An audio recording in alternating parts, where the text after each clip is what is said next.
Please দয়া করে কেউ কাউন্টিং এজেন্টরা এবং প্রার্থী ক্যান্ডিডেটরা তারা ভোটিং এলাকা ছেড়ে আসবেন না।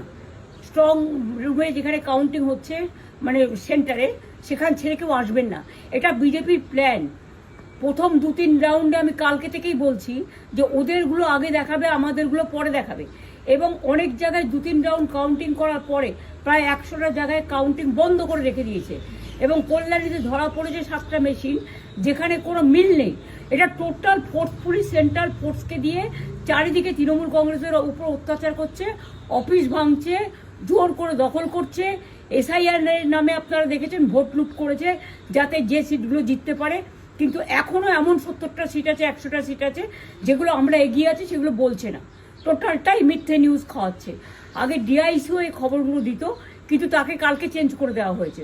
টোটালটাই ইলেকশন কমিশন নিজের ইচ্ছে মতো খেলছে এবং সাথে কেন্দ্রীয় বাহিনীকে নিয়ে। এবং আমাদের পুলিশরা টোটাল মাথা নত করে কেন্দ্রীয় বাহিনীর আন্ডারে কাজ করছে। সুতরাং আমি আমাদের কাউন্টিং এজেন্টদের, আমাদের সমস্ত পার্টির কর্মীদের বলবো, অত মন খারাপ করার কারণ নেই। আমি বলেছিলাম সূর্যাস্তের পরে আপনারা জিতবেন।